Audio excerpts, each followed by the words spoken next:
Ooh, hey everybody, how's everybody doing today? Welcome to my Sunday live stream where we talk about photography and catch up and see how everybody's doing. As always, I never have any specific topic to talk about. I usually just sit down and turn the camera on and just start to jibber jabber for an hour or so. But I just got back this morning from another photo walk, and ooh, it's cold. It's really cold. It's below freezing when I was out there, and then I got back to my house and it was 55 degrees in here. So I'm still a little bit cold. It's warmed up to about 60 now, which I guess is about 15 Celsius. I don't know. But I'll get there. I got my coffee, keep me warm, and I got you guys here, keep my heart warm. You guys are awesome. Happy New Year to everybody. I tell you, I'm really excited to see what we're going to do in 2024, um, because I'm starting to get a feel for my own photography, and now I can focus on maybe coming up with a style, right? As you guys know, I really haven't been shooting that long, 10 years, right? And that's nothing compared to many who've been shooting, 30, 40, 50 years. And so I'm at this 10-year stage, at least for me. Probably for most people it'll be like 5 years, right? Because you know, takes me forever to get things get a roll on things, personally. Oh, well, let me check in who's here. I see Jeff Painter and David Tellett. Good to see you guys. And Marcia, awesome. Good to see you. And it's 69 in Florida. Wow, man, I would be out in my shorts. It's 69 degrees. My house never gets 69 degrees. Never mind outside. Um, and Robin Wong, good to see you. Awesome. Um, if you guys have not been in Robin Wong's live streams, you definitely got to check his out. He is so good at it.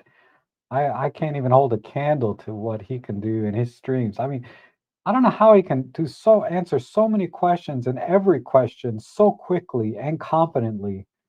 Um, me, if somebody asks me a question, it's like, hold on, let me get my camera, let me check the menu. You know what I mean? It's like I kind of know the answer, but Robin is like just rolls off the top of his head, what to do. Even if it's not gear related, if it's photography related. I remember you answered a question, uh, I think it was about street photography, but whatever answer you gave, it was like amazing, just right off the top, right off the tip of your tongue. I mean, I couldn't believe it, you know. But anyhow, let's see. Plato, good to see you. System, yeah, System of Natura. Serge, good to see you. And Roger says you should do a review and test the in-camera digital teleconverter. I think it's an unused camera feature. Um, I've tried it a few times on my own. I don't know if it really deserves a whole video, but maybe as part of a series of features built into the camera, because I got a question the other day on in one of the comments about someone's thinking about moving to or looking at full frame because they've been a Micro Four Thirds shooter like myself for a long time, and uh, I guess because you guys have seen, I have a Sony and I have Fuji, I have everything, right? Except Canon. I don't really have any Canon mirrorless or DSLRs. I need to correct that. But uh, then so asking if Sony should be where they start when they're looking at full frame, and honestly, and everybody's going to be different, right? But for me, the my long story short, I said Micro Four Thirds is the best system for me, right? But my advice was look at your halo lens, the lens that you want to get first, right? That's going to be a perfect match for that camera. And then once you have your halo lens, like the lens you're going to enjoy and love the results from, and it's hard to know without owning all this stuff, right? But I gave some examples. You know, the OM1 with the 300 millimeter f4, birding and wildlife. Man, there is no competition, in my opinion, with that combination. At at that price point, I know it's like 5 grand, but really to get that kind of performance in any other system, you're going to spend 5 grand on the body alone, right?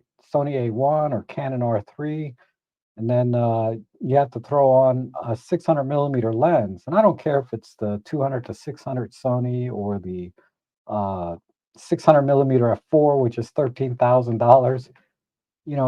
Once you get the camera and the body equivalent, even if you get a 600 f5.6, right, the slower lenses, you're still way over the price point of an OM system camera, and in many ways, I think not as good a performance, right? Certainly, there are image quality differences. Um, if you got a $20,000 setup, an A1 and a 600 f4, you're going to get better images, you know. But you have to kind of balance the price point with the performance and the final results. And and then size and weight, of course, if that's also a concern, which it is for many of us, right? We don't want to be lugging around huge gear. I can tell you that I see it all the time when I go out with the camera club. People are just stressing over the weight of their gear. There's this one member in our club, awesome photographer, right? She stands about 5'1", carries two Sony bodies, the A7 IVs, I believe, and the 200 to 600 on one and a 400 on the other. And she can't, and she has to bring a tripod because she can't hand hold them long enough, to really stay there for an hour, 2 hours, uh, handheld. She could probably do a quick shot, right? If something comes out in front of her, but she sets up her tripod or gimbal, and uh, and when she sees my images, because we go out as a club, right? Um, she's like, "Wow, right? you know, what system are you using, right?" And like I said, there's definitely compromises in image quality versus, say, uh, a much more expensive system. But that said, you can make up for that with technique and processing quite a bit. And anyone that shoots both systems at the same time, they will tell you the same thing. Like, I ran into a guy shooting the Canon R3 with their 600 millimeter lens, whatever it is. But he had the shebang, right? And he switched to the Olympus OM1 and the 150 to 400, the $7,000 lens. Um, and he is happy as a peach, with that system. And he'll tell you the same thing. Yeah, there's a little difference in image quality, but for the majority of the photos that you're going to be taking, uh, you're fine. You're perfectly fine with the OM1, more than fine, because of the Pro Capture features. And that's the other thing about Micro Four Thirds. Matty Salanto just did a video on his thoughts on Micro Four Thirds, and Matty is I have tremendous respect for Matty Salanto. And I don't want to discount anything he said in that video, but I wanted to elaborate on uh, one of the points he made was that everyone's catching up to Micro Four Thirds. How Micro Four Thirds was the kind of the technology leader, right? They were kind of always ahead of the game, and now everyone's kind of caught up. Uh, specifically high res shot mode, pro capture, uh, in camera focus bracketing and stacking, image stabilization, and many other things that that I may not be aware of. But you can point to any flagship camera, right? Sony A7R4, Sony, uh, the new Nikons, the Z8s, maybe the ZF has it now. uh, and Canon, and certainly Fujifilm, but none of them implement high-res shot mode anywhere near as well as the OM Systems camera. Uh, and I get it; it's a niche case, and that would be the same across all. But whether it's Fuji or Sony or whoever else has it, you have to have a tripod, and then the workflow is terrible. You have to use a separate software to stack things. It's the workflow, it's unusable in my opinion. The workflow is just not acceptable. Uh, and 99.9% of the people that are looking at that feature are not going to ever use it because the workflow is just so bad. And I want the workflow to work, and I'm willing to go through it, but at one point I'm like, this is a lot of work and the results are sketchy. There's artifacts, and I know the A7R4, and I tried this. They have this motion compensation built in now. It's it's nowhere near what OM Systems can do with their high-res shot modes. The only one that comes close, and I would say is on par, is Panasonic's high-res shot modes. When I had the Panasonic S1R, that that camera, I can't wait for the new S1R to come out, like the Mark II or whatever, so I can buy the original S1R even cheaper than it is now. I so regret selling that camera. I I I regret it. I should have kept it. I never used it. The autofocus was a wreck, but I still really like that camera. But anyway, no one else implements high-res shot mode better than OM Systems, except maybe Panasonic, which is very close, but the OM1 specifically is better at the high-res shot mode than the Panasonic. The M1 Mark III and the previous iterations of the high-res shot mode, particularly handheld, uh, the Panasonics are pretty close, if not equal or better. Depends on the shot. I didn't shoot enough with them either way, but definitely the OM1 is superior. In-camera focus stacking, superior on the OM1. Uh, all the Sonys, or I don't know if all, but a lot of the Sonys didn't even have focus bracketing built in their cameras until the A7R5. It's like, really, Sony?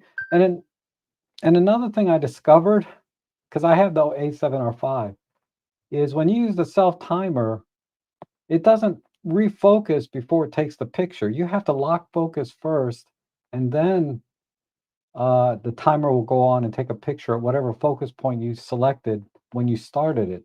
Whereas Olympus and many other cameras, for that matter, Pentax, when you use the self timer, you can set it to refocus before it takes the picture. So doing group selfies, like you want to be in a group or a party or just selfies like I do all the time, A7R4 is unusable with the self timers. So what I was looking at, another stupid thing they did is they got rid of the infrared remote because the previous models, like my old other Sony, I could use an infrared remote and fire the trigger, right? Little $10 remote trigger, if that. And they got rid of that on the A7R5. And there's no 2.5 millimeter jack to plug in a remote trigger. So you have to do it through, uh, there's a Bluetooth remote trigger that's like, you can buy generic for about $30. So I might have to do that if I ever plan to use that camera. Because like I said, I do a lot of self-portraits, and I can't use that Sony because of that right now. I wanted to I got way off track here. But I wanted to take pictures with it, basically, right? Doing selfies and stuff. And I can't. So it's just it's frustrating. So I keep running into these little things. So there's a lot of things in other camera systems that they did not do as well as the Olympus cameras. There's certainly Live ND is unique to the OM system camera right now. Um, so the M1 Mark III, the OM5, the OM1, those are the three cameras off the top of my head that have Live ND, and that's handy sometimes. Handheld high-res shot mode. Nobody else has that. Well, maybe Panasonic has it, but basically, right? Nobody else has that or does it as well. And it's amazing the images you can get in the right conditions, right? Um, Starry Sky AF. Nobody else has that, So there's still a lot of things, and these none of these features should be deal breakers for anybody looking at camera systems. Because if you take camera A and camera B, whatever brand does not have all of the features that the OM system has, it's okay. Don't base your decision on, those features. But let me tell you, when you have all of these things built into the OM system camera and they're all so well implemented and work well, you can do everything with that camera, you know? And the only compromise is really in the low light performance. And I wouldn't even consider that a compromise personally. That's been mitigated a lot with software where you can shoot at 6400 ISO, 12,000 ISO, whatever, clean it up pretty well. Um, and I get the argument that you can clean up full frame camera high ISO noise even better with the same software. All things being equal, you take two images at ISO 6400, you apply AI noise reduction, the full frame is going to be better, right? But how much better at that point? That margin has narrowed quite a bit. But how many people really shoot at ISO 6400, 12,000 all the time? If you really, honestly, if you really are shooting at those kind of ISOs all the time, yeah, get a full frame camera, and uh, live with the other compromises that are going to come with it.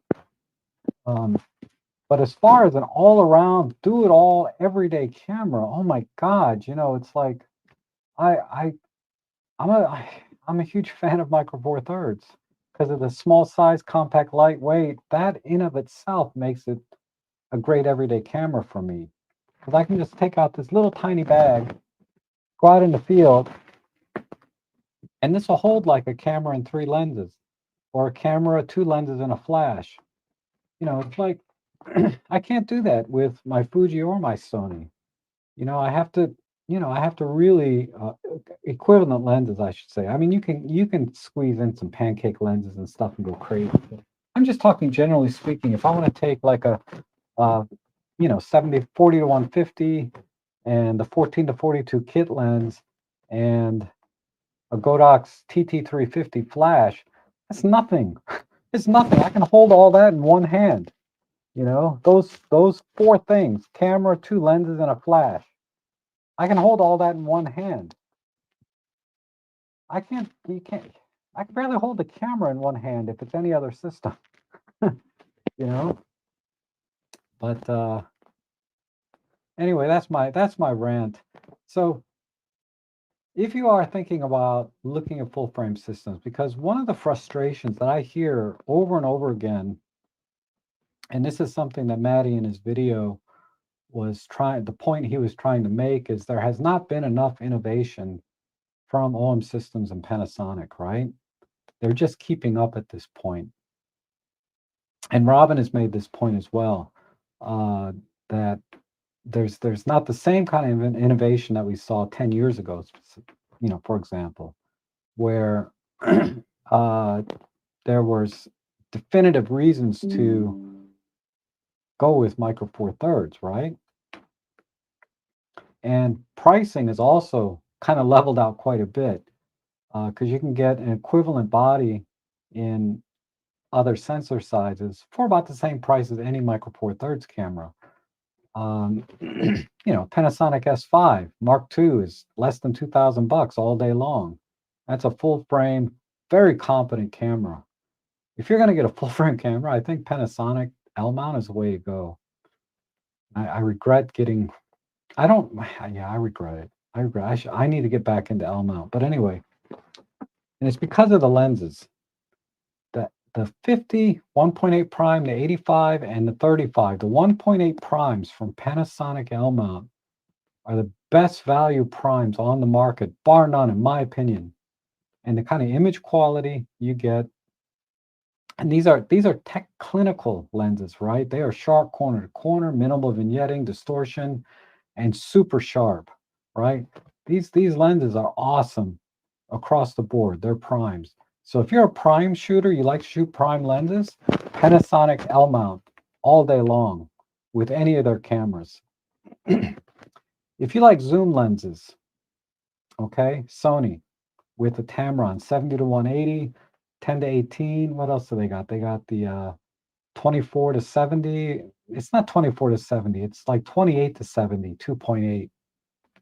Those lenses are awesome. They're awesome. You know, in a clinical sense, they're very sharp corner to corner. The autofocus is great on that camera, and you will not be disappointed with any images. And I'm talking about for consumer. If you're a professional, your mindset is totally different. You may or may not care about the gear as much, or it may be very important. You want the very best. Uh, Particularly sports action type shooters where you need very fast autofocusing motors and all of that. But for 99.9% of us out there, those are my full frame recommendations. Sony with the Tamron zooms or Panasonic with their primes. Um, and then you can buy, so let's say you go Panasonic with the primes because you like primes, generally speaking. But if you want to get a zoom lens, there's great Sigma zooms for it. Okay. I wouldn't say they're on par with the Tamrons and the Sony, but those are, you don't care about zooms anyway. You just have them because they're convenient sometimes, you need them sometimes, whatever. But you get the Panasonic for the primes. The Sonys, they got great primes too, but they're expensive. So you go with the zooms, the Tamron zooms on the Sony, and then you buy a couple of primes, whatever. They're El Cheapos, they're FEs. Their 85 FE is really good. Their 50 FEs pretty decent for 200 bucks. They're not expensive.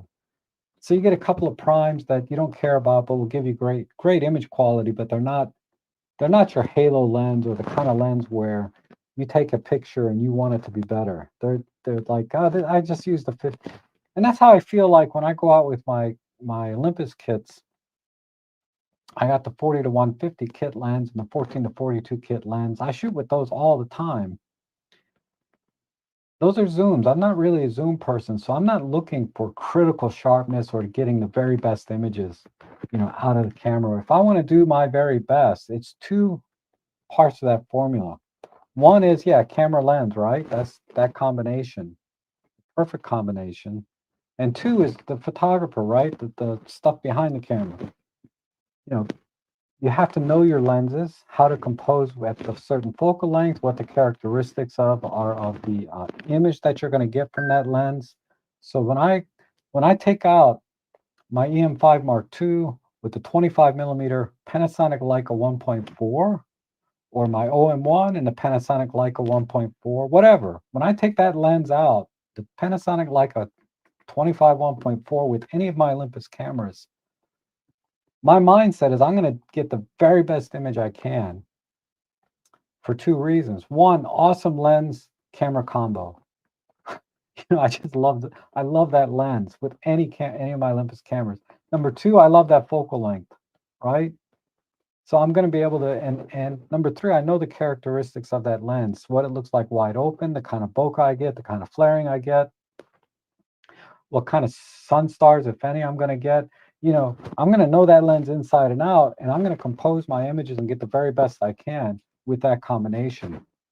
And that's my point is find your halo lens, and you're going to have to do a lot of due diligence. Watch every review you can online, go to the forums, go to reviews online that are not on YouTube where they have sample images that you can download and stuff, and really look at the quality of the lens in your favorite focal length and see if that is going to deliver for you, the kind of images that you want to take, right? Because when I go out and I do my portraits or whatever photography, and I have something in mind, I think about the lens I'm going to use and what are the characteristics of that lens uh, that I want in this image. Like if I want a lot of flaring, right? I have this new Brighton Star. I did a review on this 28 millimeter f2.8. Man, I love that lens. That lens, the characteristics of that lens is just something very vintage about it. And then using it, anyway, you can watch my video. I don't want to repeat what I said in there, but I love that lens, and I have, if I'm going to do some environmental portraits, that lens with a full frame camera, in this case I have a Sony A7R5, is magical, you know. And the build quality, anyway. So so try and figure out the lenses that you want to get. If you're thinking about switching systems or going into, not switching, but maybe adding full frame, because a lot of us shoot a lot for all things together, right? Think about, well, and a lot of people think about switching, but if you want to shoot sports, action, wildlife, and you need a big, heavy lens, think about that. Do you want a big, heavy lens, right? If you're only going to do it once in a while, it's okay. You can take a big lens every now and then. But if that's what you're doing all the time, you have to think about, is this what you want, right? And again, I'm talking about just enthusiasts, regular photo walk, photo club type people, not professionals. They have a whole different mindset.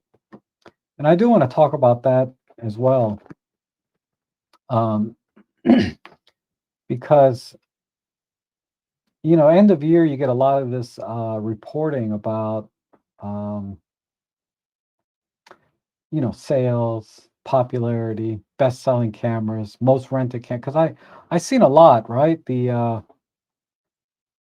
I saw Robin Wong brought up in his live stream about the sales being around, not even on the chart, like 2% of sales for Olympus.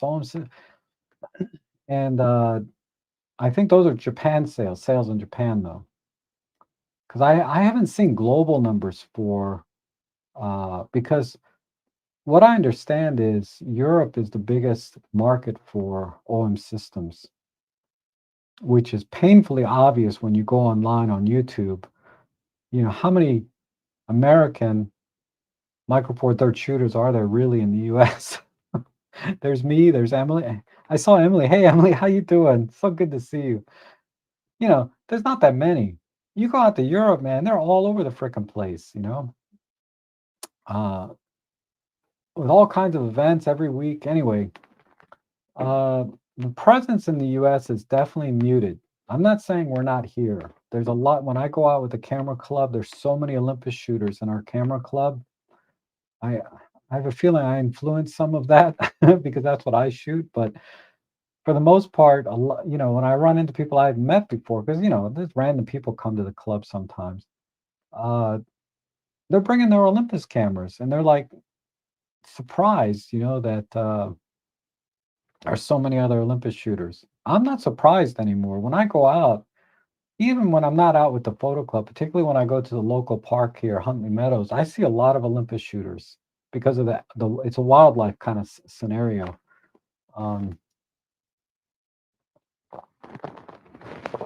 Anyway, uh, I really got onto a ramble about that whole thing, huh? But yeah, I don't. I was going to go into some of these, my thoughts on some of it, because I've been casually looking at these things. Like there was a report on Flickr about Olympus OM system was the #1 favorite camera, something like that. It was #1 in one of they spliced it out 3 different ways, but somehow OM systems came out #1, or Olympus came out #1 in Flickr, and it was in top 10 and something else. They split it out 10 different ways. But anyway, that's that. I take that with a grain of salt, that Flickr finding, because it's I don't know the methodology they used to calculate everything. They said they took 1 million photos and counted everything that had more than one like, and and then stacked the data and came up with this whatever. Um, but all the same, the fact that Olympus was #1 in any category is always nice to see, right? And then another report I saw was about from Lens Rental, their number one rented cameras. I think that was a Tony Northrup video. Or I don't think OM Systems is even on the list. There was a couple of Panasonics, and Micro Four Third in general was always at the bottom, if on the list at all. Lens Rentals, you got to know, and DSLRs were huge on that list. They were like number one, like 5D Mark IV or something. But most people renting cameras, they're not consumers. These are people that have jobs, you know. I'm sure there's a percentage of people out there that are renting things to try out. But the bulk of the rentals, I guarantee, are professionals that need gear. And that's why the DSLR uh, was so high on the list, if not number one, for a lot of things, because professionals, they don't invest in gear until they have to. Their gear breaks or something. You know what I mean? Because you know, it's not profitable to buy gear every year. You know, as a business, right? So if you're a serious business, if your photography is a very serious business for you, not like me, I do it, you know, I do photography professionally, but if I was really serious about it, I'd be out there hustling to make money doing it. But people that do it seriously, you know, they don't buy gear. You know, they rent and they send it back for specific jobs because it's not profitable to, or it's not good for the bottom line to be buying gear that they're going to use once or twice or 3 or 4 times a year. Because a lot of professional businesses, it's not like, you know, it's like chicken dinner one night and feathers the next, right? All winter, I have hardly any photo jobs, you know, and I'm happy because I don't like to get out there in the cold. So I save up when I'm busy in the spring and summer with photo jobs and some in the fall. I save up, you know, that money, whatever I earn, and it's for the winter months, you know. Uh, like I said, if I really hustled, I wouldn't have to save quite as much. I could, you know, enjoy it a little more. But um, but yeah, professionals, they might only use a certain lens for a job 2 or 3 times a year, and it's cheaper to rent it than to buy one, right? Same thing with camera bodies and whatever. So I wouldn't put any weight in popularity of cameras from the lens rental statistics. And then there was another statistic, 'cause there was that. There was one more I can't remember. But my point is, and I this is something that I learned from Warren Buffett. I never met the man. I just saw a quote, one of his quotes online, where he said, if you want to know what stocks to buy, just look around and see what people are eating and drinking. If you see a lot of people drinking Coke, go invest in Coke. You know, Coca-Cola, I should say, be specific. So when I'm out in the photo club, I'm out doing wildlife type photography. I see a lot of Olympus cameras, specifically OM1, and I I don't know. I see a lot of Sonys and Nikons. I'm seeing a little bit more Nikon, but OM1 predominantly I see a lot of OM1. And that's a little biased because I'm always looking for it, right? If I see it, I'm like, "Ooh, nice, nice," right? I'm always eyeballing it. So, you know, my perception of the world is definitely skewed, you know? It's kind of like when you're driving on the highway and somebody's driving the same exact car you are, you're like, "Ooh, yeah, I drive a popular car because look, there's one right there." And there's another one right there, and I saw one yesterday. It's kind of like that. So, but it's not like I don't see any, you know, if I'm the only one out there, like, man, let me tell you, if I saw anybody with a Pentax, I'm gonna go hit the lottery because it's really rare I see people with Pentax. But let me tell you something about Pentax. Um, the Pentaxians.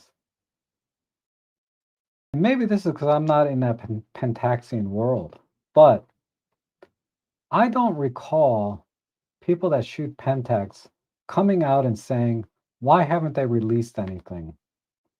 You know, they're not keeping up. They are, or, I'm switching systems because they haven't released a camera in 2 years. It's like you don't hear that from people that shoot Pentax because they love their Pentax. And this is where I'm at with OM Systems and Olympus. I'm okay. They haven't come out with a camera for 2 years, or they've only come out with two cameras that were probably in the pipeline anyway when Olympus was running things. Um, it's like even if the OM1 is the very last camera they make, I have no reason to switch systems until that camera dies, right? Which, I have a Pen PL8 and an EM10 Mark II that I'm using right now for this streaming. My very first Micro Four Thirds camera from 2016, so 8 years ago. Still, still, still going well, running perfectly fine. Oh man, I didn't set up the chat window, and I'm sorry I didn't shave. I was going for a little bit rough look this morning in my self portraits. Let me fix the chat window, and then I'm gonna get to everyone's comments if I can. Crap. Hopefully I can do this without messing up.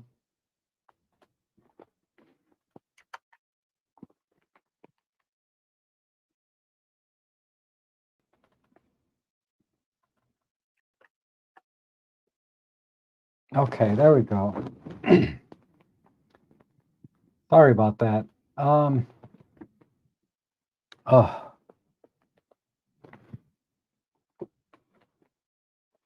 okay, it's now up to 63 degrees in here. That heater would work a little faster, but it's old. Let me go out and check some of the chat here.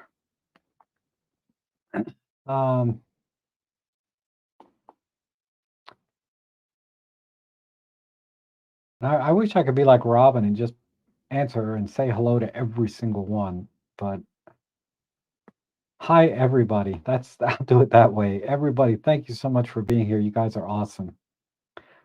And oh, the great Vanzini, you just got a Sony NEX7. Wow. I have the NEX6. The autofocus on it's a little rough though, but they're probably still using the same sensor from that camera as they in the A6600 now. 24 megapixel, right? Crazy. And Wayne says, I'm looking at the OM system 90 millimeter macro for OM1. Hope to shoot a bunch of macro. Yeah. That lens needs to be a little cheaper, then I might get it. I mean, like under 1,000, so I might have to get a used one.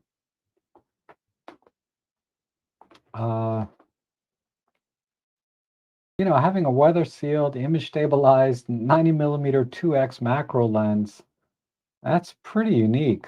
That's a very unique lens. And it says your Amazon link still shows under cameras Pen F for sale new. Didn't think there was sale for new. Really? I have to I haven't updated my links on a lot of my videos. My audio is not good. I'm so sorry. This is probably as good as it's going to get. I can turn the volume up a little bit. So, unfortunately, I think I don't want to turn this up too much.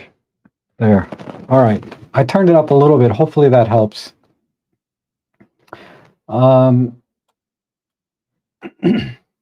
So leave a comment now and let me know if the audio is better. I'm so sorry. I rambled there for almost 40 minutes. And Walter's here. Hey, Walter, we will see you this afternoon.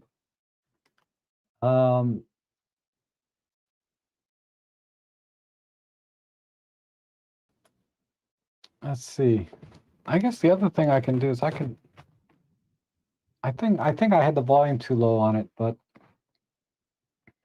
Home system needs to upping their game, but regardless of what they do, I love OM1 and EM1X. I've also just recently got a rally image printed 4x3 in the detail. Yes.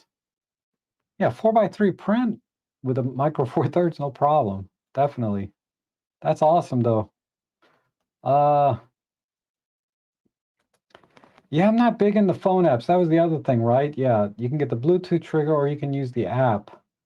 Uh, I might have to do that. I'd rather have a little control than use the phone app. I'm always dropping my phone. I hate apps on phones. I just hate them. Ugh, I guess because I'm just old. But yeah, thank you. Yeah, thank you for letting me know. I did see that because I looked it up this morning. How can I do selfies with a A7 or 5? And that's when I discovered all these things. And using the app or using the Bluetooth trigger was the two things. All new OM1X, slightly smaller X body, hopefully over the EM1X, and all new sensor and image processor. I bet that's all true. I wouldn't be surprised if they did all of that.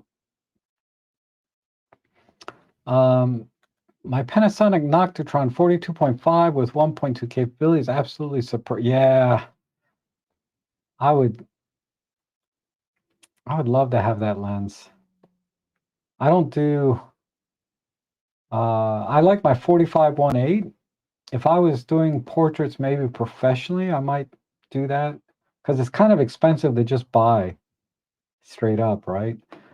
But it's a great lens. All-in-one for wildlife is great. Is king, yes. It is king. I mean,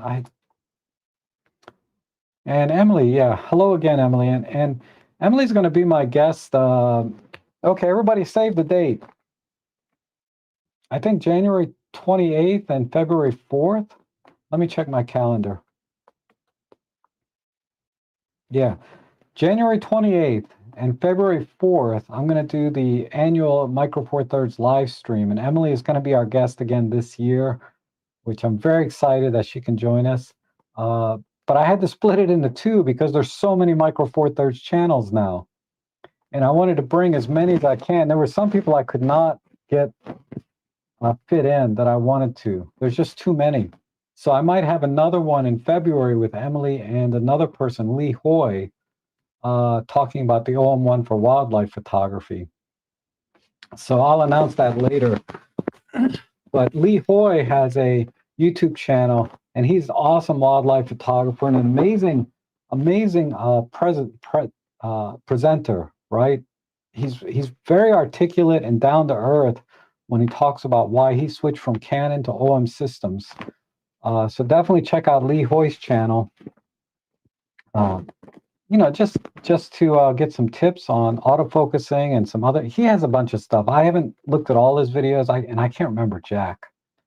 I can't remember my own videos, let alone someone else's. But I do remember his name, and his channel was very good. It left a very good impression in my head. But those two dates are going to be the annual Micro Four Thirds. I just couldn't do it all in one day because there's too many. And there's going to be a lot of familiar names, new people on there. Some of them you guys recommended that I have on. Let's see. Well, I don't want to name them because if I do, and I'm going to forget somebody, and they're going to feel left out. And it's not their fault. It's just because my memory is so bad. But I'll post the links up soon once I get everything down. And Roger says, do all the Lumix G M43 work fine with Olympus in-camera IBIS? Yes. When you're talking about image stabilization, no problem at all. Autofocus is a different issue though. If it's a contrast detect Olympus camera, some of the Panasonic lenses focus very slowly or not as good on Olympus camera bodies. If you have any of the phase detect cameras, EM5 Mark III, EM1 Mark II and 3, OM1, no problem at all. Those cameras, those lenses are very fast on those cameras. As fast as they're going to get, I guess.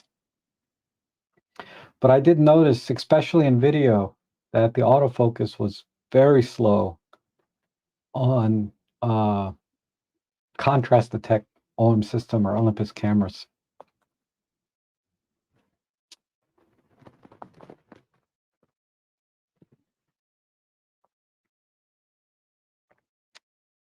And Emily says that I agree. There are more and more OM system photographers and camera clubs, but also in the field. I think the 150 to 400 and the macro lenses helped us. Yes. And these are not cheap lenses, and people are buying them. And there's, it's because I would imagine that when someone goes to a camera store and they happen to carry OM system cameras, I don't know what it's like around the country here in the US, but at my local camera stores, the selection has dwindled quite a bit. They still sell them and there's still reps for them, but it's not like it was when I started 8 years ago where I could pick, any camera off the shelf. It was an Olympus camera. But when they go into the camera store to buy the camera, the salesperson has got to tell them this lens and this 90 macro is 2x if you want to do macro, or this 150 to 400 is freaking amazing. um, that on top of the impeccable reviews online about these two lenses. You don't really see, I mean, I haven't seen them, maybe they're out there, but you don't see nobody talking smack about those two lenses. They only have good things to say, exceptional things to say. These are exceptional lenses. And this goes back to my original point that I made in the beginning is you find your halo lens for your camera system. And that is the camera system you should choose. So for me, it's the 300 f4 because that's in my budget. But I would get a 150 to 400 all day long if I could afford it. Um, because that's another halo lens and it's amazing. Even Tony Northrup said this lens is amazing. And he hasn't. And I'm watching his channel again now because he is talking about micro four thirds. Specifically, when he talks about micro four thirds, I'll watch those videos and click the like button. Anytime you see a video and somebody talks about micro four thirds, click the like button. Even if they say something bad about micro four thirds, if they're talking micro four thirds, you click the like button, and that'll drive viewers to the micro four thirds system. Because we as enthusiasts, as people that love OM systems, Panasonic, micro four thirds in general, we need to do our part to support the camera format. So any opportunity you have, you're on Instagram and you see anybody shooting micro four thirds, click like on their image. If you see an ad from OM Systems, not an ad, but they post a lot of pictures from other photographers in their feed, click like on them, or the heart, whatever. Um, because we can't just go out and keep buying their stuff all day long, right? We buy camera, kit lens, and maybe one other lens. We're done with our purchases, right? We're no longer a new customer. We're legacy customers. But we can still support the format, if not financially, but at least in our hearts by clicking the heart button, the like button. Whenever we see anything related to micro four thirds. So I encourage you to do that for the sake of the micro four thirds community. Join the micro four thirds mu43.com and the e group, Olympus e group in the UK, and participate in the forums. Um, and in the camera clubs. Bring your Olympus camera. And if anybody asks you about it, give a smile and say, "I love this camera." That's what I do. I love it. I love these. I went out with the Pen F this morning and the kit lens. And I got an awesome picture. I got to show you one. I got to show you one picture. How do I share a screen and not destroy the stream?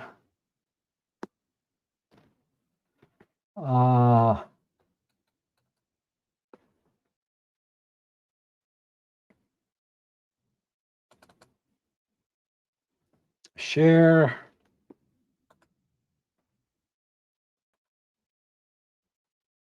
a screen, a window here, this one. I took that this morning with the Pen F. I love this picture. It's just me, you know, standing in a tunnel. Let's see. There's another one. I'm not holding the Pen F because the Pen F is taking the picture. But these are all these are kit lens images, right? There's me walking, kind of. I might have to crop this image a little bit, but I wanted a wide shot, like environmental shot. And I got all dressed up, you know. I'm trying to come up with a look, you know, or a style. I did this last night in my house. Let me see. Ah, that sucks. But yeah, anyway, how do I stop sharing this now? Okay. So there's that. That was just a kit lens. Pen F and kit lens. And straight out of camera, I messed up a little bit. The straight out cameras look pretty good, but they were a little bit underexposed for what I wanted. So I had to just edit the raws to a black and white. But a lot of the straight out of camera JPEGs, I can show you one. Let me show you this, because I use custom settings and stuff now. See if I can share this screen again.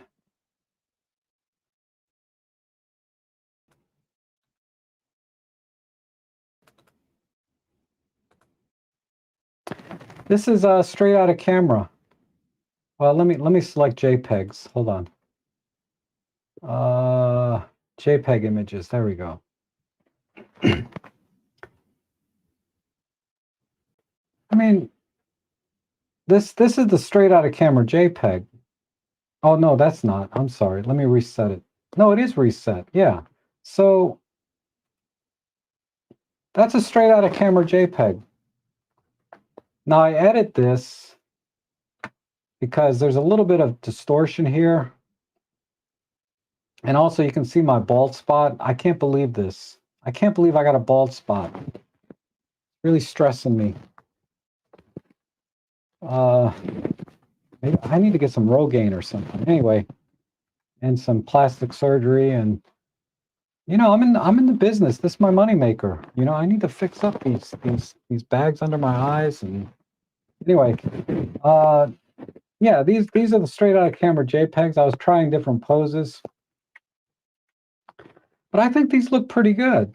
You know, for just straight out of camera. And I dialed in like a -5, +2, +1, and a little bit of grain, all that. Oh, how come that's not showing? Oh, the full screen didn't show. I'm sorry, guys. Let's see. I was trying to do some close-up. Oh, I like this one. Straight out of camera, you know? I think these are amazing. Anyway, I just love the Pen F. It's still my favorite camera of all time. I might have to get the. I'm looking at the 15 millimeter Leica from Panasonic, but I kind of like that wider field. I want a little wider field of view. Maybe the 14 millimeter Panasonic 2.5. I might have to go 9 millimeter Leica and go really wide. But I have a 7 to 14 Panasonic, so it's kind of hard for me to justify getting a 9 millimeter. Even though it's 1.7, I never shoot at 1.7. I always shoot at f5.6, f8. You know, you know, and if I'm going to do astro, I don't, you know, I don't know, I don't do those wide field astros so much like Milky Way stuff. I do more of the deep sky. So I use the 300 f4.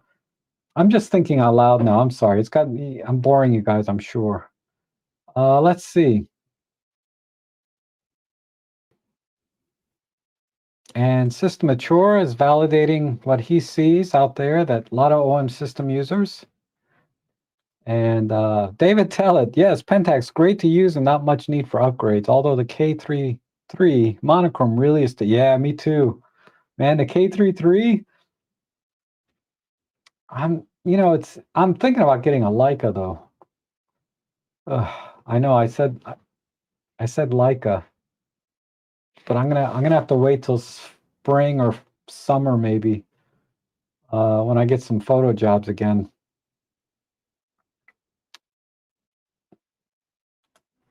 And Jan says, here in Europe, you see a good amount of EM10, EM5 cameras. Fuji is also seen a lot. However, most seen cameras between tours are Canon, Nikon, then mirrorless Sony on top. Interesting. Yeah, Europe is huge with Olympus. Parker weather. Yep. Man, I'm cold though. I'm still cold. My core temperature kind of dropped when I went outside this morning, so coming back in the house, it's taking more work.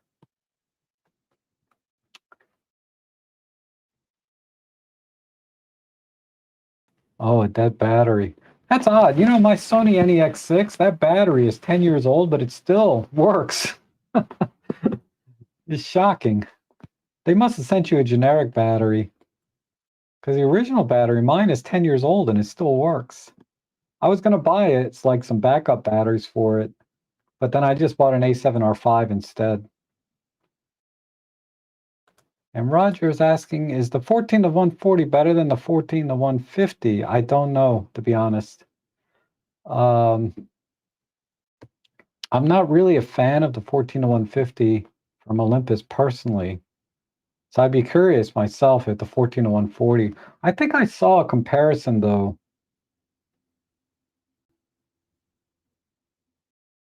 Well, I don't remember. I don't remember exactly. I don't have a good answer for you.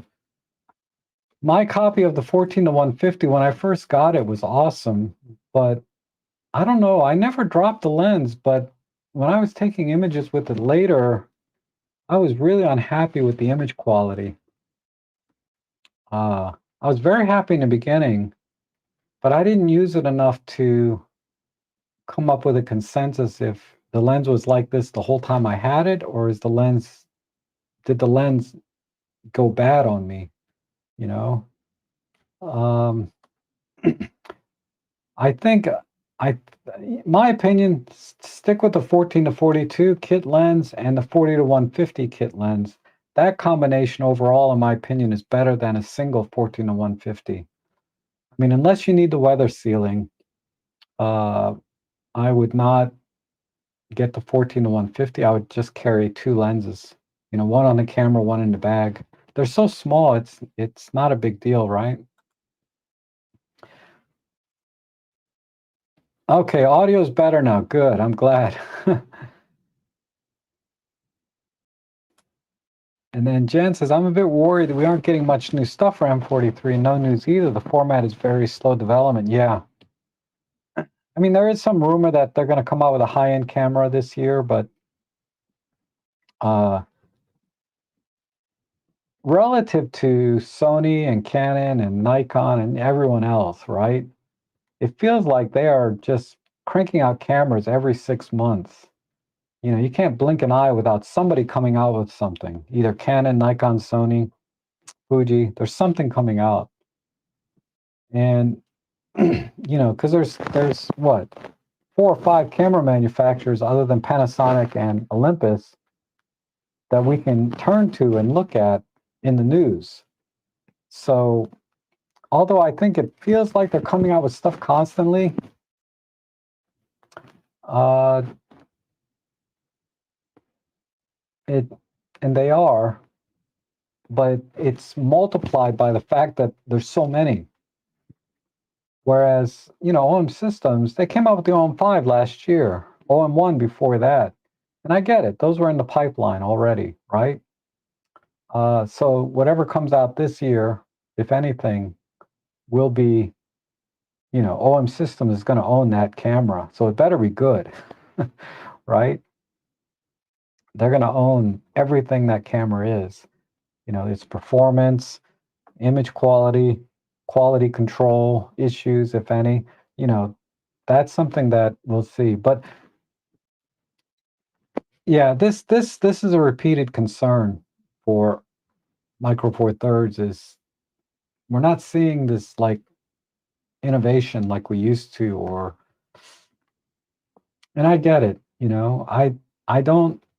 Well, anyway, the first half of my stream I talked about that. I'm still very excited about Micro Four Thirds. I think they are still ahead of the game, even in the same categories overall. But anyway, I don't want to repeat what I said in the first half.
Battery went dead.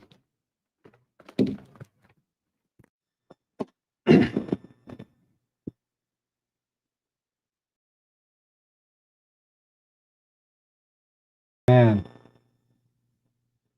I can't believe it. I got the audio fixed, and then it went dead.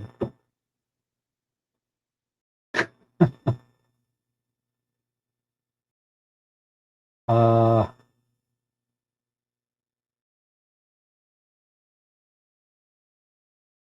yeah. Sorry, guys. I hope you guys come back. I don't know. I didn't even see how many people are here, but there's 70 now. Um,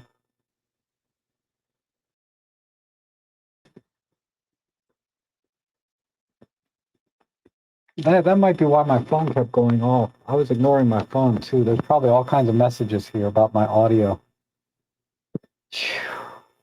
I don't even know where I left off. Looks like at around 11:08, so the last 10 minutes. That's brutal. That's brutal. I'm so sorry, guys. I I need to now my mojo, I was like on a roll, just jibber jabbering for the last 10 minutes. Um, let me see if I can find.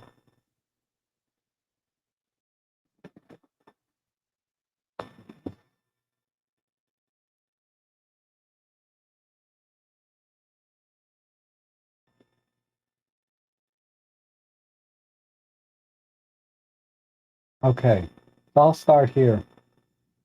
Yes, Thomas Eisel is going to be in the stream. I think he's coming on February 4th. Um, my mojo. Thank you, Jeanette. Jeanette, always good to hear from you. I got a little crush on you, just so you know. Too bad you live like 1,000 miles away. Let's see.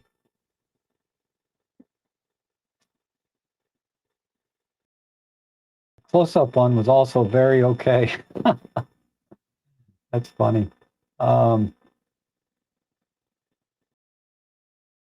Rob. New pictures, black and white and pen up were amazing. Thank you. Thank you.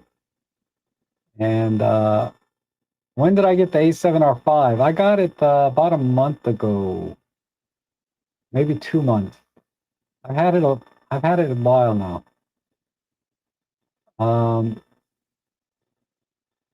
I wish they could bring. Anthony thinks they should bring the Pen Up 2 monochrome out for street. That would be nice, but I don't think they're going to. What they should do is bring out the Pen Up 2 in monochrome and color at the same time. Then I think that'll make some news. So that'll generate a lot of hype and give it some momentum, and hopefully it sticks, right? And Pen Up 2 sells well. But oh God. God, my momentum here is really way off.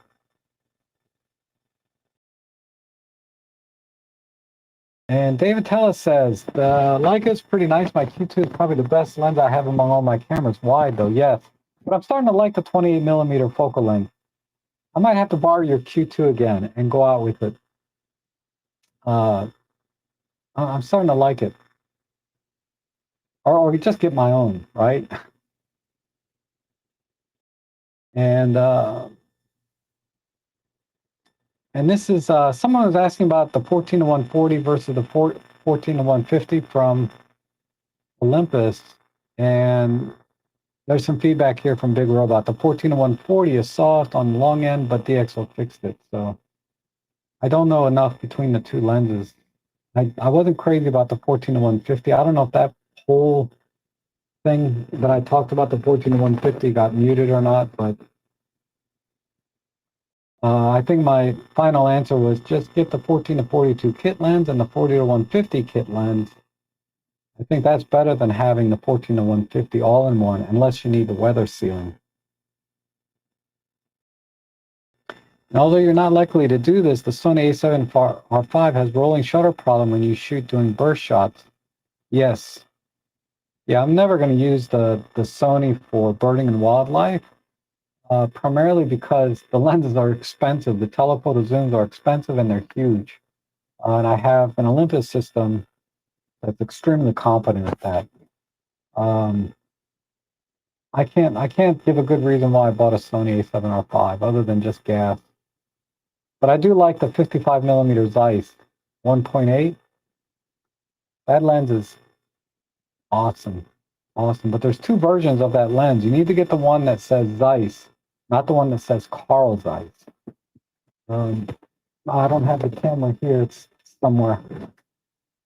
But the 55 millimeter f1.8 from Zeiss, the older version, Carl Zeiss, and the newer version, Zeiss. The newer version is better, just slightly.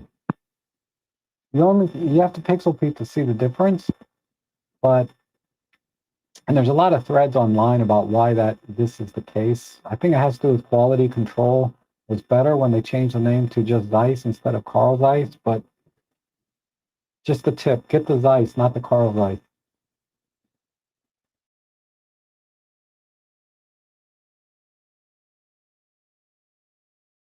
You sold your 100 to 400 last summer. Hopefully you got a 300 f4 to replace it. And let's see, this is 10 minutes of no sound. Ugh.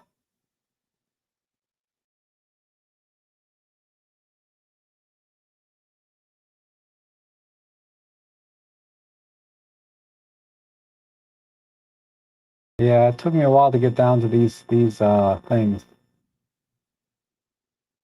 All right, now my audio is tinny. I don't know what to do.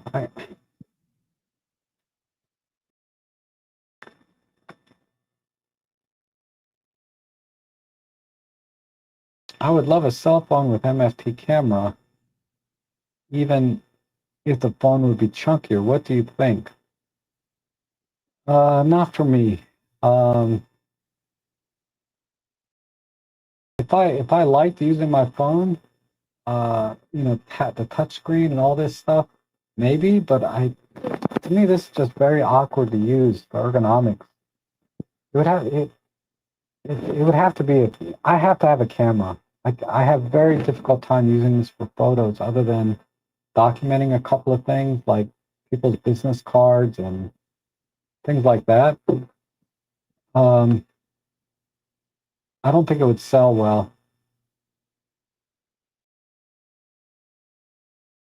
What's your thought on Canon letting third-party manufacturers use their RF mount? They should. I mean, one of the things that kept me from Canon was there wasn't any third-party lenses like Sigma, right? Sigma has some great lenses, like the 56 1.4 is amazing. And Viltrox is coming out with some great lenses now too. So they need to start. They need to allow it.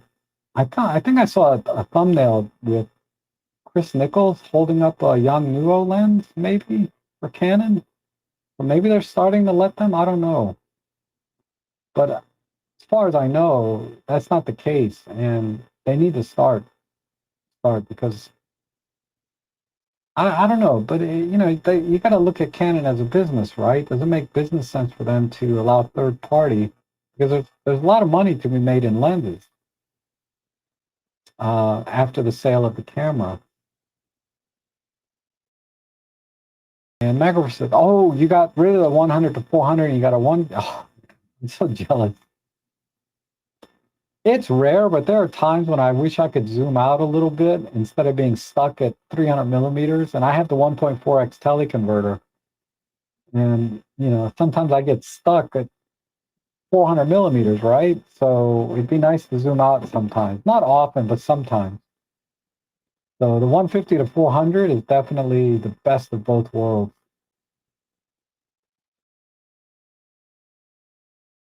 And the 200 to 600 cost me 14, which works great with the one power. It's very heavy, yes. But it's excellent video on a tripod. It's shooting 100 frames per second. You can slow it down. Yeah, I recommended the 200 to 600 to somebody that was looking at Sony because it's kind of heavy, but it is really an amazing lens. I forget what the maximum aperture was, but when you add the teleconverter to it, it's like f8 or something, right? Or f9. I mean, it's up there, but in good light, that lens produces. But the trade-off being size and weight, of course, right? Oh, it's David. Hello. Yeah, I'm still online. I was mute. Yeah. He told me. I got it back on, I think. Anyway, thanks. All right, bye-bye. So yeah, that's David Crooks. He was telling me that he was out shooting this morning at Huntley Meadows.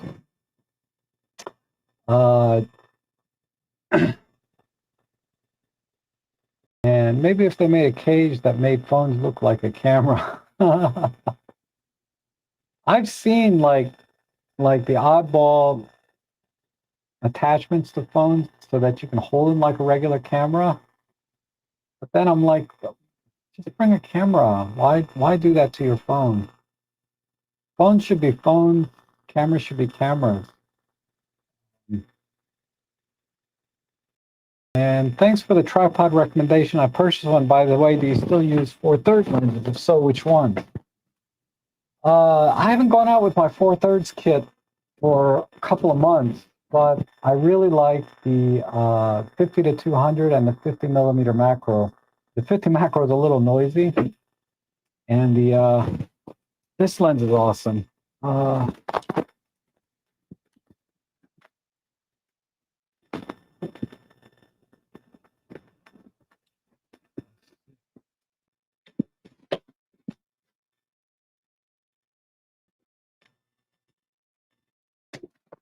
think I only paid like 90 bucks for this lens. But if you need like a normal lens, the 14 to 54, this is an f2.8 to 3.5.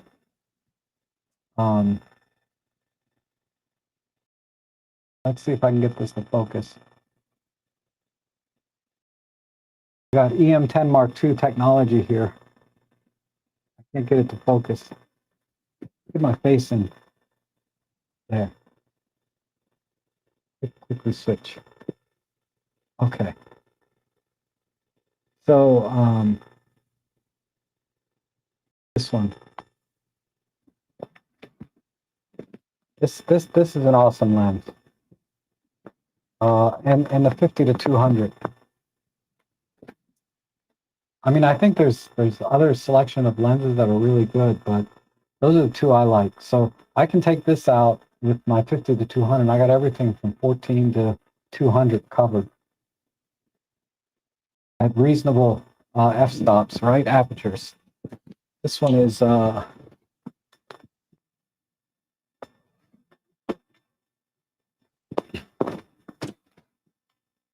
yeah, this 50 to 200. This is a 2.8 to 3.5. So this kit right here, this is an awesome setup. And this was donated to me by one of my viewers. There's my Arca Swiss plate. Dang it, I've been looking for that. Anyway, this is an awesome setup. I don't know what this costs on the used market because I didn't have to pay for this one. This was a gift. Thank you so much. You guys are so generous. I get nice things like this time to time. Stuff you guys aren't using anymore, I guess, but I'm going to use it, right? If you go to my Flickr page, I have images posted using these lenses, but these are awesome. Okay, those are the two. So I got everything covered from 14 to 200 with those two lenses.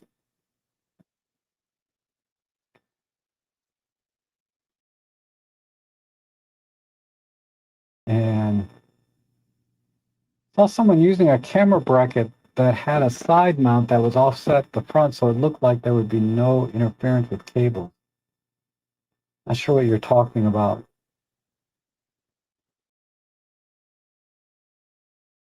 Is the OM5 basically a baby OM1? No. OM5 is a baby EM1 Mark III. It's not not anywhere near an OM1. OM1 is leaps and bounds ahead of an OM5 in my opinion. For the things you're going to use it for, sports and wildlife. For everything else, you can go back to the EM5 Mark II, you know. Where the OM5 excels, it has the handheld high-res shot mode, live ND. It has, it has the unique features to OM systems, and it has, small, compact, lightweight, but the face detect is much better, and the image stabilization is much better in the OM5. That is equal to the, so those things I just mentioned, OM5, OM1, exactly the same. Image stabilization, high-res shot mode, live ND, Starry Sky AF. These things, pretty much the same. Where the OM1 excels is the high-speed Pro Capture. The Pro Capture is better. The buffer is better. Dual card slots, bigger battery, all the things that, it's a professional version.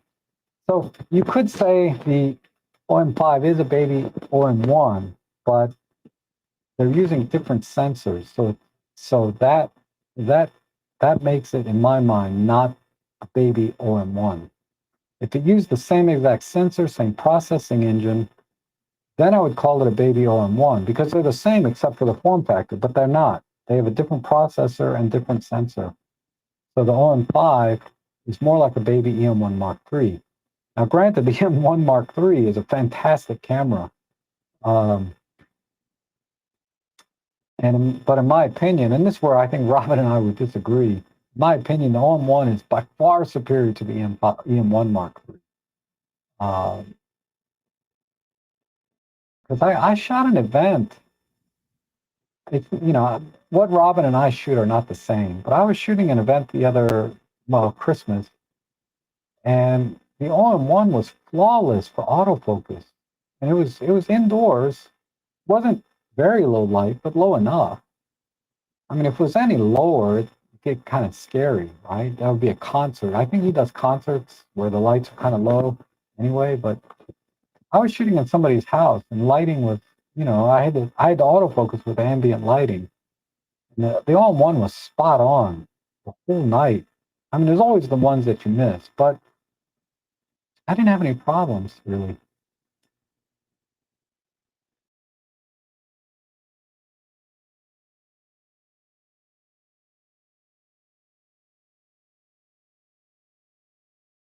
A 12 to 50 zoom. Oh yeah, that's a great lens, and that gets up pretty close too. The 12 to 50 for the micro four thirds, right? Not the four thirds system. I don't know what lenses are available on four thirds. I'm not quite as familiar. Um,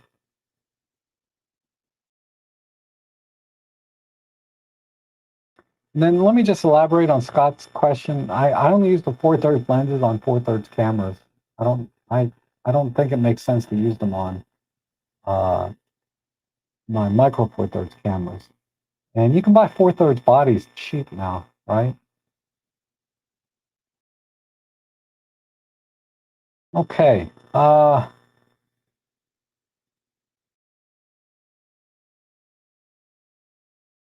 whole answer about the Sony versus Lumix S5 was muted. Okay. So let me see.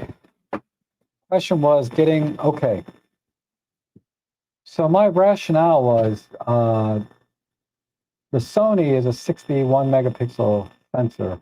The S5 is a 24 megapixel sensor, which you alluded to in your question. And if you're going to be shooting 61 megapixels and using the 61 megapixels all the time, landscapes, architecture, art reproduction, maybe scanning, negatives, whatever, then it makes sense to go with the higher resolution camera if you're going to be using it. But I can, and if you're going to be doing that 80% of the time, that makes sense to me. But if 80% of your shooting is going to be just, like we do all the time, taking pictures, family, friends, events, uh, sports action, low light is another one. S5 with the 50 millimeter 1.8, those images are sublime. They're amazing. That camera combination, and it's cheap. I like I said, I think I saw it for $1,400 for camera and lens combo, brand new with warranty and everything. Tempting, tempting. But anyway, uh, and the file sizes are crazy at 61 megapixel. I hate the file sizes. I'm shooting compressed RAW now, and they're still big and a pain in the butt to deal with. Uh, but anyway, um, that was kind of the gist of, I think, my answer was, don't buy 61 megapixels with the thought of cropping in, right? Because that's one of the arguments is, I have 61 megapixels, I can crop in. If you're cropping in all the time because you have 61 megapixels, you're not using the right lens, is my opinion. Uh, Shoot at 61 megapixels and use the lens that you need. Don't shoot. Now, the only exception to that rule is you can push a button and put the camera into APS-C mode, right? So you go immediately from 61 megapixels to 26 megapixels, whatever it is. And I do that with my Sony a7R5 because I have an APS-C kit lens, the 16 to 50 that came with my original Sony NEX. I love doing that. And I get regular size files and I get the focal length range that I want. But when I shoot with my prime lens, I have two primes. I have a 35 and a 50, 35 and 55. I'm going to shoot and frame those at those focal lengths so I can take advantage of all 61 megapixels. In reality, I really can't see the difference when I deliver them online, Flickr, Facebook, Instagram. 61 megapixels is kind of wasted in these formats.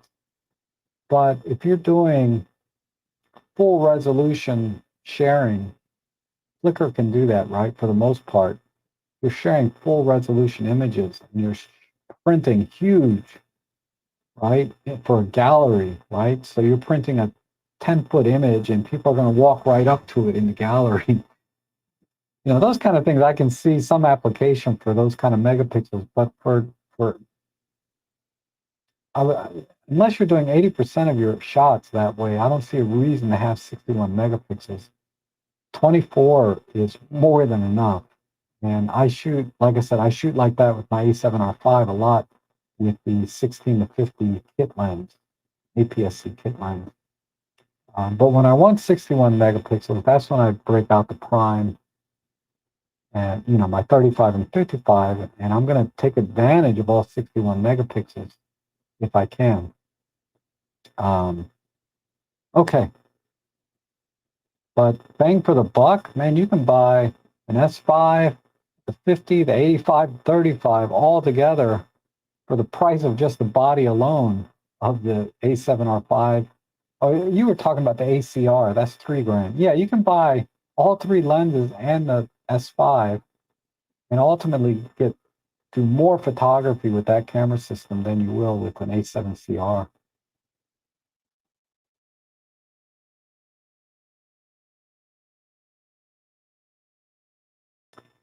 So regarding the camera digital teleconverter, only a few lenses can use the add-on teleconverter, so it'd be a good use, yes.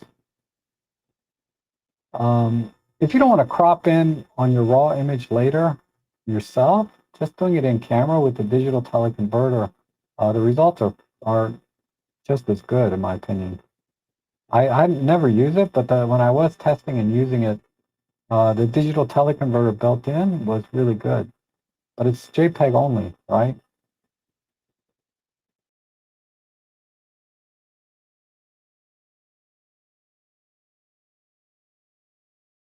And then Norm is asking, do you feel that OMS excels over Canon regarding super tele primes and zooms?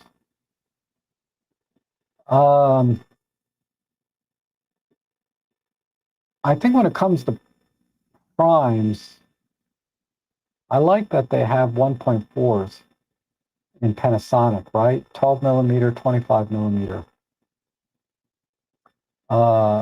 And they have a 9 millimeter 1.7 rectilinear. So they do have some very nice primes that you really don't see on the Olympus side, right? Olympus doesn't have a 12 millimeter 1.4 or 25 1.4. They have the 1.2s, right? But the 1.4s, I think, are a nice balance between 1.8 and 1.2. The 15 1.7, awesome lens. So Panasonic has some awesome primes.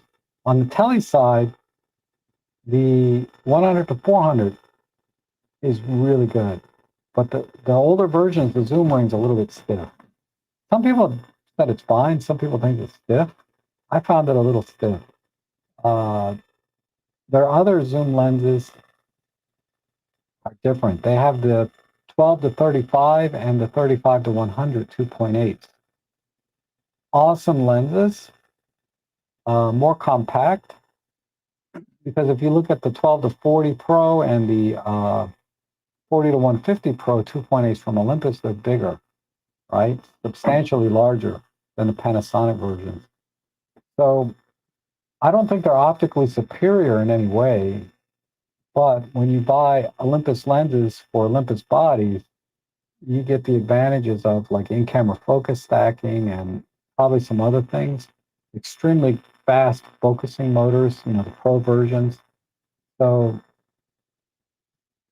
just rule of thumb, always buy Olympus for Olympus bodies and Panasonic for Panasonic bodies, and you get the best performance out of the camera. But I do think the lens selection on the Panasonic side is better in a lot of ways. But I like the Olympus lenses on Olympus bodies better, with the exception of the Panasonic Leica the 25 1.4. That lens is amazing. Um, I think the Panasonic one or the Olympus 1.8s for the money are excellent. And I've never been disappointed with any of them. The 45 1.8, the 17 1.8, the 25 1.8, all excellent lenses at reasonable prices. So if you want to shoot at 1.8, the Olympus primes are awesome. If you want to shoot at 1.4 or 1. Well, at 1.4, the 12 and the 25 are pretty awesome. But Olympus also has a 75 1.8, right? So you have the 75, the 45, the 25, and the 17, and then you have a 12 millimeter f2. Those 5 lenses are awesome on the Olympus system. But that said, you can cherry pick the Panasonic, the 15 1.7, the 25 1.4, the 9 millimeter 1.7. So that's how I would cherry pick my lenses. So I would probably skip the 25 1.8 from Olympus and get the 25 1.4. I would get the 17 1.8 from Olympus, but skip the 15 1.7 from Panasonic. Even though I still want that lens, if I had to choose, I would probably take the 17. The 15 would be a second lens for me, which is, going to be the case. And then on the wide end, the 12 millimeter f2 or the 9 millimeter 1.7, I probably get the 9 millimeter. Because Olympus has the 8 millimeter 1.8, but that's a fisheye. And yeah, it's corrected easily in post processing with a click of a button. But just having a rectilinear lens straight out of camera is a little easier workflow. And I believe well, anyway, the 8 millimeter is pretty awesome. I have it, but I never use it. Uh, yeah. And then on the zoom side, like I said, the 12 to 35 and the 35 to 100, I like that they're more compact, optically superb.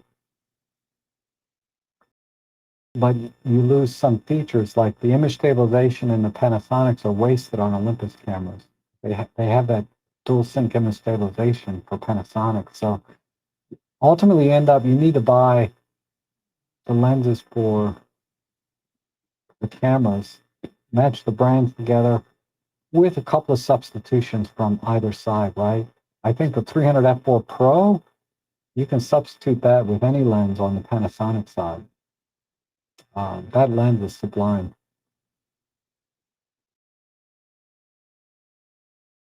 All right, have you used high-res mode in art galleries? No, that would make sense. I don't go to art galleries though. I don't think I've been to an art gallery in 20 years, so that'd be a hard no. But I have used it like in wildlife, because sometimes when a bird is sitting on a tree and it's not moving, it just sits there like a statue. I used high-res shot mode. Tree frogs, they sit there like little statues. High-res shot mode, amazing. Amazing. You can handhold high-res shot on wildlife when they're not moving. Uh, and in those situations, I've been extremely happy with the result. Um, so you don't have to use high-res shot mode on architecture or things that don't move. You can use it on things that typically move but are not moving when you take their picture, and you get really amazing results. So art galleries make sense because nothing's moving, and lighting is usually relatively low compared to, outdoors, right? You're dealing with all indoor lighting. So um, the only thing you have to be careful of is maybe white balance. If you're not going to post process, try and dial that in best you can. And, bring a piece of paper or something and set the white balance when you go into the art gallery. Or each time before you take a picture, because lighting can change substantially. White balance can change room to room. But if you post process, you can kind of fix that later in post. But it still wouldn't hurt to have a white balance reference and take a picture of a white piece of paper or tissue time to time while you're in the gallery so that you can get good reproduction of colors of the art that you're taking pictures of. Because it can be hard to do. Sometimes you take a picture and there's nothing to key off of to get your white balance right.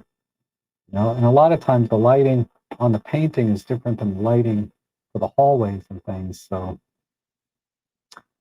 okay. The 100 to 400 focusing ring is stiff, but I still will not change the 100 to 400 since Olympus is not dual sync. Yes. If you're shooting a Panasonic body, you're going to lose dual sync on Olympus with that lens. And then not sure how the Sony 50 megapixel of the Sony A1 impacts on video quality, but no problems. Use Ken Burns effect to zoom in on post. Okay. I can't imagine.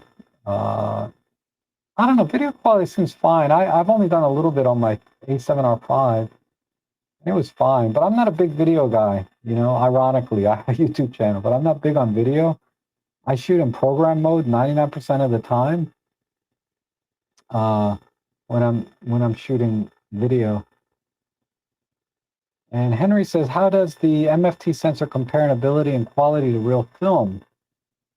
I think with respect to ISO, it's superior in every way. You're going to get a lot less noise and grain at ISO 400 and up than you ever will with film. I mean, 1600 film is so noisy, right?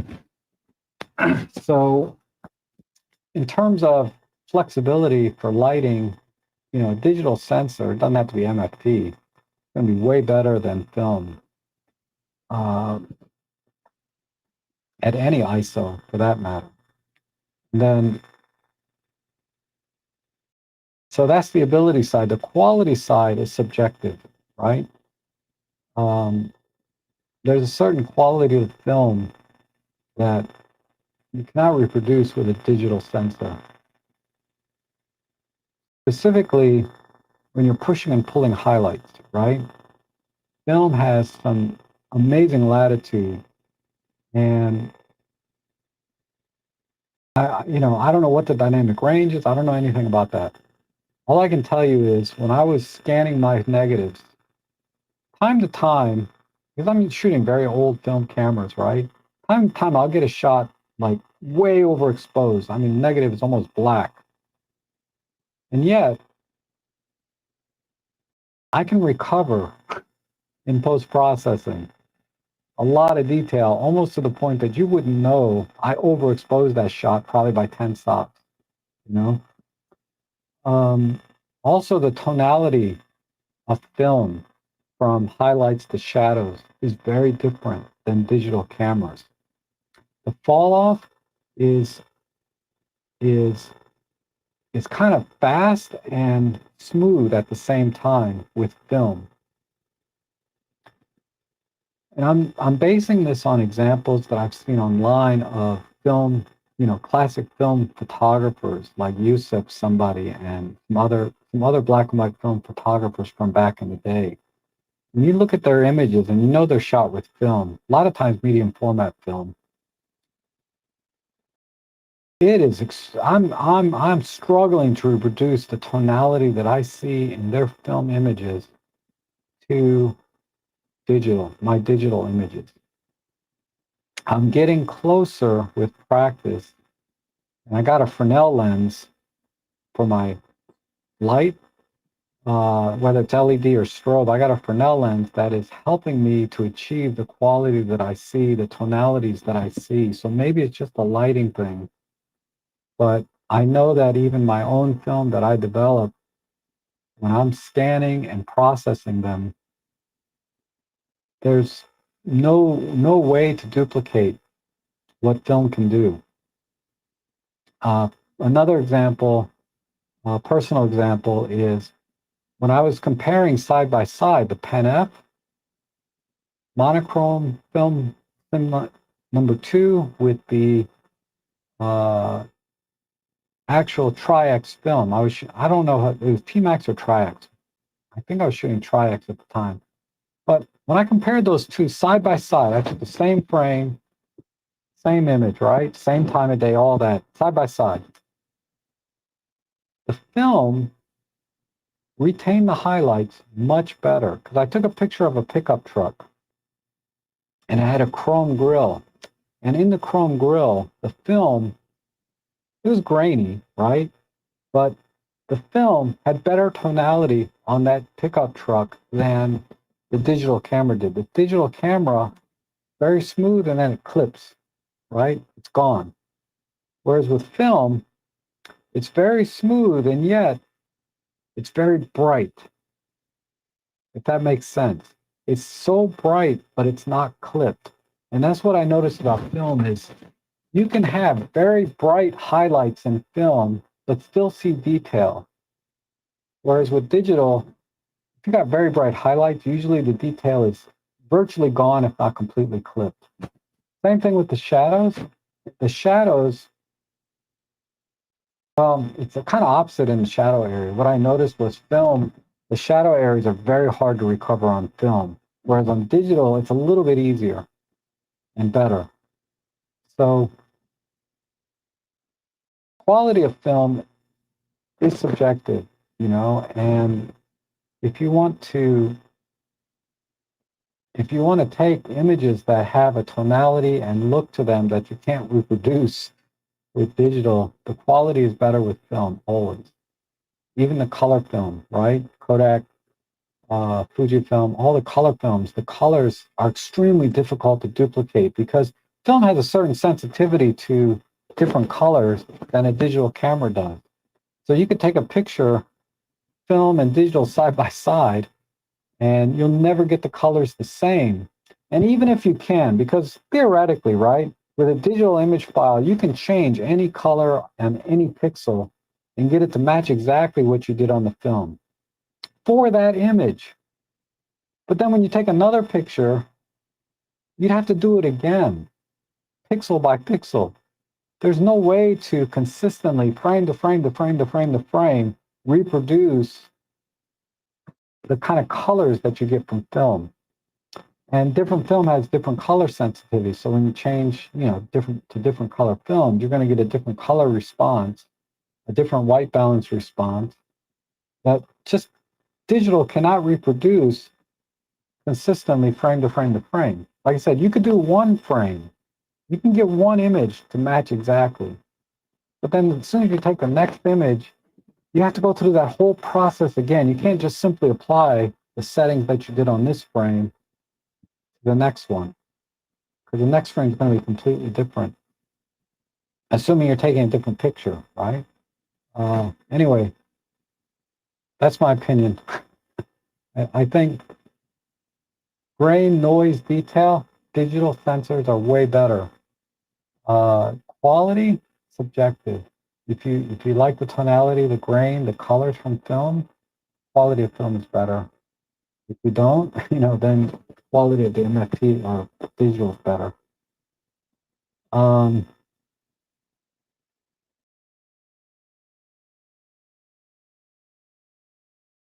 and then Walter said, film has more dynamic range or reduces color better. Film has 3 color layers.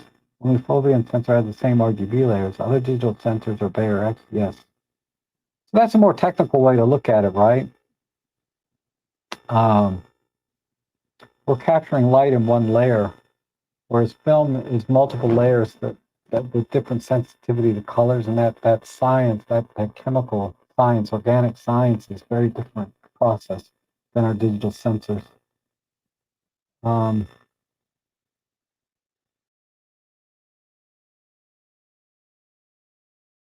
But I wouldn't say that it reproduces colors better, it just reproduces colors differently.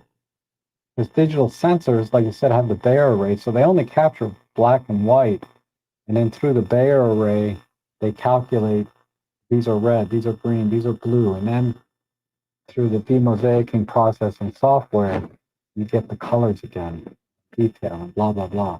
It's a very technical process. I mean, ultimately, uh, shooting film is a different experience, different look, you know. And I encourage everyone to shoot a roll of film, even if it's just a disposable camera, the ones that you buy for 10 or 20, whatever they cost in these days.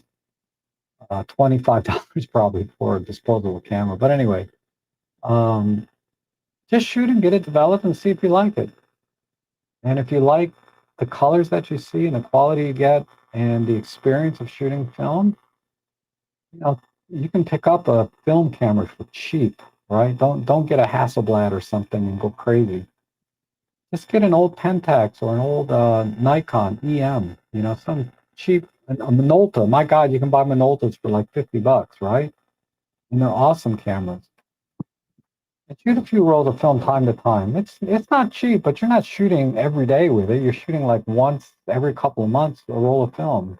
No big deal. And just do it for fun, right? Um, but yeah, I wouldn't say one is better. It's just kind of subjective. And honestly, ultimately, um, it's about your photography, right? Whether you're shooting digital or you're shooting film, how are you going to take a better picture, right? And part of that process, in my opinion, is the user experience with their camera. And that's why I like the 10F so much, because the user experience with this camera, inspiring is maybe a little bit too strong a word to use, but there's definitely a certain connection that I have with this camera, that's should be illegal. I just love this camera. And when I shoot with this, no matter what kind of images I get out of it, I've always enjoyed my time with the camera. You know what I mean? Even if it wasn't a productive photo walk. But like I showed some of the images I took today, I'm just ecstatic. I want to. I can't wait to process all the images I took today. I got about 1,000 of them I took uh, on one battery, by the way, in the cold. It was almost dead though when I got home. But uh, anyway, I can't wait to do that. So check out my Flickr. Well, I usually post on Instagram first, but then when I post to Flickr, I post more images than I do on Instagram. So you'll get more quantity and quality on Flickr. Instagram, it's more like an announcement. Okay, I took these photos today. Here they are. But if you want to see the full res images and better quality images, and sometimes behind the scenes type shots, I post them on Flickr. On this, I have the 14 to 42 kit lens. Oh, I took the battery out to charge, and I have this pull out, rubber lens hood. I got it on Amazon. It just screws on the front. It fits perfectly though. But yeah, this is the 14 to 42 kit, and this extends out when you turn it on. So it makes this pocketable. I put in the wintertime, I put it in my coat pocket and I'm good to go. And then Walter says, ultimately, the emotional connection with the image is what matters. Noise, color, fidelity, dynamic range can help with that expression. Yes. And this is, again, we're talking about photography, right? And which has nothing to do with gear, other than that's what we use to capture the image. That's the medium. But photography in of itself is nothing to do with the gear. And ultimately, what I'm going for this year for 2024, and I'm going to try and wrap it up here, is when I take a picture. Because what I noticed when I start looking at images from various photographers, and I've been studying more and more now, different types of photographers, thanks to the community website that Joe Edelman has. I forget what it's called. I'm so bad at the names. Tog Knowledge Community. Go to joeedelman.com and there'll be links to it. And he also has an Instagram where he posts every day a different quote. All of these things are great. And it's really my go-to place. Not every day, but every couple of days I'll go there and I'll spend some time realigning or reading and trying to, learn about photography from the masters, right? Master photographers and the great photography of our time. And what I noticed was that some photographers, when you look at their images, you can see who they are as a person. Because I was watching Alex Soth, or I was looking at Alex Soth's photography. I think it's Mississippi something. It's one of his famous ones. I was looking at the photography and photos from that book. And then I watched a video, and he has a YouTube channel. He posted some stuff during COVID, but he doesn't do anything now. This is the first time I realized that his personality seems to be coming through in his photography. And I don't know if it's his subjects when he's shooting people are responding to him or vice versa. Is he responding to his subjects, or is there some combination of both, right? And but when you look at his photography and then you look at him talking about, because he talks about photography and other photographers in his videos, you can see his images. You see him in those images. They're people of other people, they're landscapes, he's a variety. But he shot a lot of people, and you can see that through his images who he is and the kind of person he is. And that's kind of my goal now, is when someone looks at my photograph, they see me and who I am as a person. And the subject itself may not necessarily be as important as sort of the overall arc of the work that I'm going to be producing. So that's another thing I learned while studying all these different photographers, is it's not about one image, one epic image. It's about a body of work that they produced that is consistently amazing. Sometimes the individual image is not amazing and questionable, challenging, right? It challenges you to see, right? What are they trying to show me in this image? It's a frickin' tree, you know? What's so special?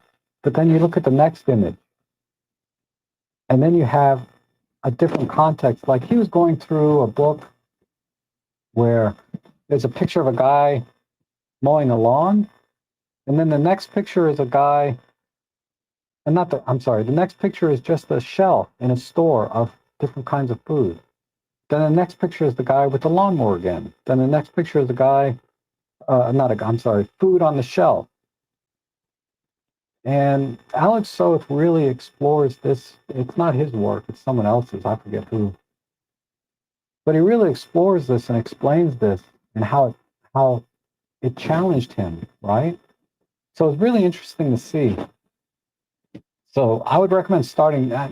I mean, you know, you may not like him at all or his photography, so forget it. If you don't want to, if you don't like his photography, don't watch him, right? Don't waste your time. But I found his photography really interesting and the relationship. So that's where I'm kind of working towards for my own photography in developing my style, so to speak. And I think style is secondary to what I want my photography to be, right? I want it to be a reflection of who I am, right? And no single image has to be particularly epic, because that's what I was trying so hard to do when I started photography. Was I wanted that epic image, the epic landscape, the epic streak shot, you know? And I wanted the ultimate lighting in a studio and do portraits.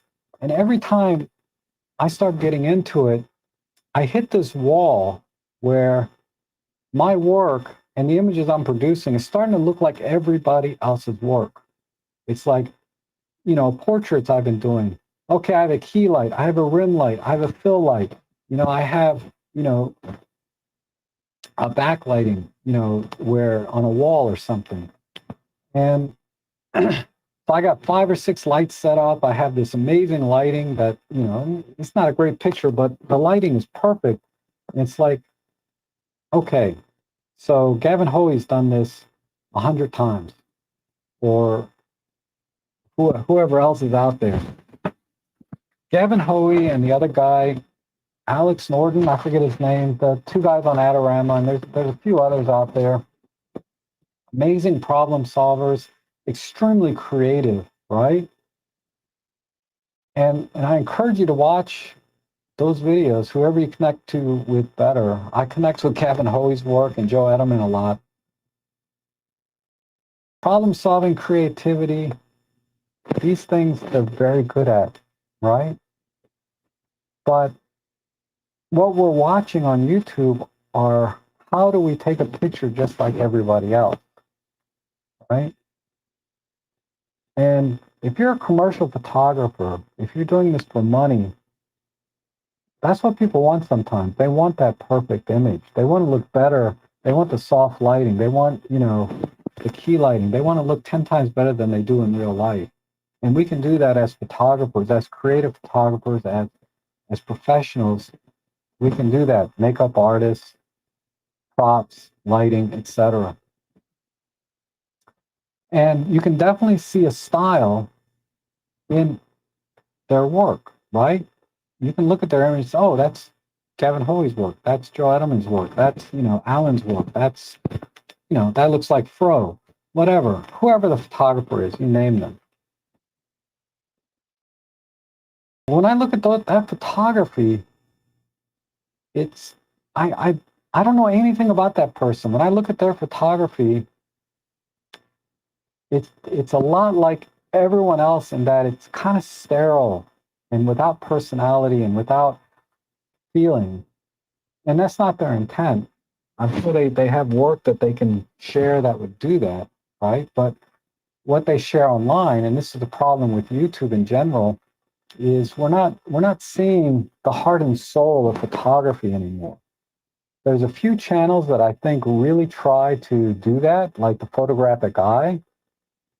Unfortunately, I don't watch his channel much, but I just don't connect with his way of presenting, so to speak. But he's certainly doing something right, considering how many subscribers he has and stuff. But so I got nothing bad to say about him, but only positive things in that he is sharing photography and talking about photography and sharing his perspective, and that's awesome. Peter Forsgaard is talking more about photography and problem solving and techniques. Like I saw a thumbnail yesterday about shooting auto ISO. You know, that's irrespective of the gear that you use. This is helping you to get technology out of the way, right? So that you can do your photography. Because ultimately, you need to get to the point where the gear doesn't matter, that the gear is just the medium that you're capturing, but your photography needs to mean something. You need to feel something when people look at your photographs. Uh, you know, if, if you want to take it to that level, so to speak. 'Cause if you're doing photography commercially, you're shooting for a client, right? And that's a whole different thing. I could bore you to tears about architectural photography, right? But um, when I take a picture of a building, there's no feeling, or meaning to it right now. When I do my self-portraits, even now, I still don't see the feeling and meaning, and I don't feel like, yeah, it's a picture of me, but you're not seeing me or who I am, and you know nothing about me. People could look at my self-portraits that I've been doing and have a totally different impression of who I am in person, right? I get that all the time. They look at my images and they're like, man, you're a player. Where did you get that from? You know, I'm by far the furthest thing from that. Um, but anyway, I think that's where I'll end it is I want everyone to explore 2024 if you haven't achieved like where you want to be in your photographic style and your what you want to share with the world and how you share the world. Um, let's go on that journey together this year because that's what I want to do is I want to eventually have my photography evolve to a place that uh, when people look at my photography, they learn a little bit more about me and who I am and what I want to share with the world. So you guys, I'm going to Yusuf. I'm sorry.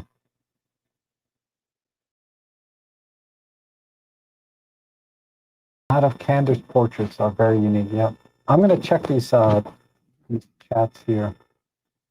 But you guys have a great New Year. Thanks so much for coming in today. I really appreciate it. Happy New Year, and I will see you guys again next week.